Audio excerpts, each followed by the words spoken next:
নমস্কার দর্শকবৃন্দ, বরাক নিউজে আপনাদের স্বাগত জানাচ্ছি। নিয়ে আসলাম আজকে ইম্পর্টেন্ট গুরুত্বপূর্ণ কয়েকটি খবর। ভিডিওটিতে আগে যাওয়ার আগে আপনাদেরকে অনুরোধ করছি দর্শকবৃন্দ, বরাক নিউজকে দয়া করে সাবস্ক্রাইব করে পাশে বেল আইকনটা ক্লিক করে ফেসবুক পেজটাকেও ফলো করে রাখবেন, যাতে যখনই আমরা ভিডিও আপলোড করি সবার আগে নোটিফিকেশন আপনার কাছে যায়। তো চলুন দেখে নেওয়া যাক আজকের ইম্পর্টেন্ট খবরগুলি।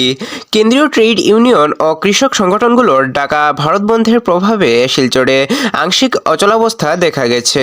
বৃহস্পতিবার সকালে শহরের বিভিন্ন গুরুত্বপূর্ণ এলাকায় এর মিশ্র প্রভাব লক্ষ্য করা যায়। Central road, park road, club road, Shilongpatti, Janiganj, হাসপাতাল রোড ও নিউ শিলচর সহ কয়েকটি এলাকায় বহু দোকানপাট বন্ধ ছিল।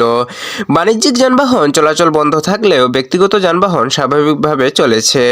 শহরের বিভিন্ন স্থানে পিকেটিং চলেছে এবং দিনের সঙ্গে সঙ্গে এর উপস্থিতি বেড়েছে। তবে গ্রামীণ এলাকাসমূহ কিছু অঞ্চলে এই বন্ধের প্রভাব তুলনামূলকভাবে কম ছিল। শিবভূমি জেলার জেলা নির্বাচন আধিকারিক 11 ফেব্রুয়ারি জানিয়েছেন যে করিমগঞ্জ উত্তর ও কাটিগড়া এই দুই বিধানসভা কেন্দ্রে কমলাক্ষ দে পুরকায়স্থের নাম সাময়িকভাবে দ্বৈতভাবে অন্তর্ভুক্ত হওয়া ছিল একটি প্রক্রিয়াগত বিষয়। বিশেষ সংশোধন প্রক্রিয়া স্পেশাল রিভিশন কর্মসূচির কারণে এই পরিস্থিতির সৃষ্টি হয়। 29 জানুয়ারি তার ফর্ম 8 অনুযায়ী ভোটার স্থানান্তরের আবেদন গ্রহণ করা হলেও 4 ফেব্রুয়ারি ইন্টারনেট সিস্টেম ফ্রিজ হওয়ার আগে স্বয়ংক্রিয়ভাবে তৈরি হওয়া ফর্ম 7 নাম বাদ দেওয়ার প্রক্রিয়া সম্পন্ন করা যায়নি, ফলে সাময়িকভাবে দুই তালিকায় তার নাম থেকে যায়। পরে 11 ফেব্রুয়ারি সিস্টেম পুনরায় চালু হওয়ার পর তার নাম বাদ দেওয়ার প্রক্রিয়া সম্পূর্ণ করা হয়েছে, ফলে কর্মকর্তারা জানান এবং এটিকে একটি অস্থায়ী প্রক্রিয়াগত সমস্যা হিসেবে উল্লেখ করা হয়েছে। আপনারা যদি এখনও আমাদের বরাক নিউজের ইউটিউব চ্যানেলটাকে সাবস্ক্রাইব না করে থাকেন দর্শকবৃন্দ, প্লিজ দয়া করে আমাদের বরাক নিউজের ইউটিউব চ্যানেলটাকে সাবস্ক্রাইব করে নিন এবং পাশে বেল আইকনটাকে বাজিয়ে রাখুন এবং আমাদের বরাক নিউজের ফেসবুক পেজটাকে ফলো করে রাখুন, যাতে যখনই আমরা ভিডিও আপলোড করি সবার আগে নোটিফিকেশন আপনার কাছে যায়। দর্শকবৃন্দ, 12 ফেব্রুয়ারি পর্যন্ত উত্তর করিমগঞ্জের বিধায়ক কমলাক্ষ দে পুরকায়স্থের নাম শ্রীভূমির উত্তর করিমগঞ্জ ভোটার কেন্দ্রের ভোটার তালিকা থেকে আনুষ্ঠানিকভাবে বাদ দেওয়া হয়েছে। আজ সকালে এপিক অনুসন্ধানে নিশ্চিত হয়েছে যে বর্তমানে তার নাম শুধু কাছাড় জেলার 116 নম্বর কাটিগড়া বিধানসভা কেন্দ্রের ভোটার তালিকায় রয়েছে, যা ভোটার স্থানান্তর প্রক্রিয়া সম্পূর্ণ হওয়ার ইঙ্গিত দেয়। এখন মূল প্রশ্ন হলো, তিনি কি ওই আসন থেকে বিজেপির টিকিট পাবেন? স্বাধীনতার পর থেকে অন্ধকারে থাকা আসামের ধুবড়ী জেলার সীমান্তবর্তী একটি গ্রামে অবশেষে বিদ্যুৎ পৌঁছেছে। সমন্বিত উদ্যোগে অসম ও পশ্চিমবঙ্গের বিদ্যুৎ দপ্তর যৌথভাবে এই দুর্গম সীমান্ত গ্রামে বিদ্যুৎ সংযোগ সম্প্রসারণ করেছে।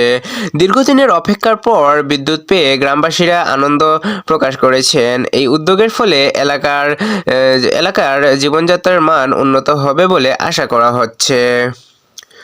গুয়াহাটি আদালত অসমের মুখ্যমন্ত্রী ডক্টর হিমন্ত বিশ্ব শর্মা মহোদয়ের বিরুদ্ধে মানহানির মন্তব্য করা থেকে কংগ্রেস নেতাদের বিরত থাকার নির্দেশ দিয়েছে।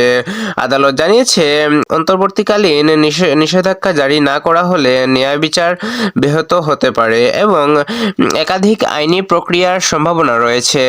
এই নির্দেশের মাধ্যমে আদালত রাজনৈতিক বক্তব্য দেওয়ার ক্ষেত্রে সতর্কতা অবলম্বনের ওপর গুরুতর আরোপ করেছে। প্রধানমন্ত্রী নরেন্দ্র মোদী 14 ফেব্রুয়ারি আসাম সফর করবেন বলে ঘোষণা করা হয়েছে। এই সফরের সময় তিনি রাজ্যে বিভিন্ন উন্নয়নমূলক প্রকল্প ও পরিকল্পনার উদ্বোধন করার পাশাপাশি জনসভায় অংশগ্রহণ করবেন বলে জানা গেছে। সরকারের মতে এই সফর অসমে উন্নয়নমূলক কার্যক্রমকে ত্বরান্বিত করার পাশাপাশি রাজ্যের আর্থসামাজিক অগ্রগতিকে সহায়তা করবে। প্রধানমন্ত্রীর এই সফরকে ঘিরে রাজ্য জুড়ে ব্যাপক প্রস্তুতি চলছে। আসামে বিজেপির সোশ্যাল মিডিয়া টিম থেকে অপসারিত এক ব্যক্তির দক্ষিণপন্থী সমর্থনের প্রশংসা ঘিরে চাঞ্চল্য সৃষ্টি হয়েছে। অভিযোগ অনুযায়ী রণবিকাশ গৌরব নামে এই ব্যক্তি একটি এআই নির্মিত ভিডিও আপলোড করেছিল, যেখানে মুখ্যমন্ত্রী ডক্টর হিমন্ত বিশ্ব শর্মাকে প্রতীকীভাবে মুসলিমদের ওপর গুলি চালাতে দেখা যায়। এই ঘটনার পর বিজেপি তাকে দলের সোশ্যাল মিডিয়া টিম থেকে বরখাস্ত করে। ঘটনাটি রাজ্যের রাজনৈতিক ও সামাজিক মহলে ব্যাপক প্রতিক্রিয়া সৃষ্টি করেছে। আত্মনির্ভর ভারত উদ্যোগের অধীনে আসাম রাইফেলস তাদের ডগ স্কোয়াড ভারতীয় প্রজাতির কুকুর অন্তর্ভুক্ত করার সিদ্ধান্ত নিয়েছে। এই পদক্ষেপের মাধ্যমে দেশীয় প্রজাতির সংরক্ষণ ও উন্নয়নকে উৎসাহ দেওয়ার পাশাপাশি বিদেশি প্রজাতির ওপর নির্ভরতা কমানোর লক্ষ্য নেওয়া হয়েছে। ভারতীয় কুকুরের প্রজাতিগুলি দেশের জলবায়ু ও ভৌগোলিক পরিবেশের সঙ্গে সহজে মানিয়ে নিতে সক্ষম, পাশাপাশি তাদের বুদ্ধিমত্তা ও সহনশীলতা নিরাপত্তা কার্যক্রমে বিশেষভাবে সহায়ক বলে মনে করা হচ্ছে।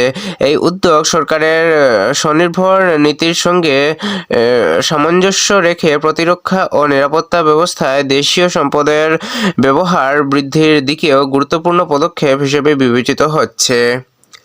তো এগুলো ছিল আজকে ইম্পর্টেন্ট এবং গুরুত্বপূর্ণ খবর। দর্শক বন্ধু, এগুলোর মধ্যে আপনার সবচেয়ে বেশি গুরুত্বপূর্ণ বলে কোনটি মনে হয়েছে কমেন্টে নিশ্চয়ই জানাবেন এবং ভিডিওটিকে একটি লাইক করে দেবেন এবং ভিডিওটিকে শেয়ার করে দেবেন আপনার কাছের মানুষজনদের কাছে, যাতে ওনারাও আপডেটেড থাকতে পারেন। এবং চ্যানেলটিকে যদি এখনও সাবস্ক্রাইব না করে থাকেন দর্শক বন্ধু, প্লিজ দয়া করে আমাদের ব্রক নিউজের ইউটিউব চ্যানেলটিকে সাবস্ক্রাইব করে নিন এবং পাশে বেল আইকনটাকে বাজিয়ে রাখুন। দেখা হচ্ছে আগামীকাল আরেকটি ভিডিওতে। ততক্ষণের জন্য ভালো থাকবেন, সুস্থ থাকবেন। জয় হিন্দ।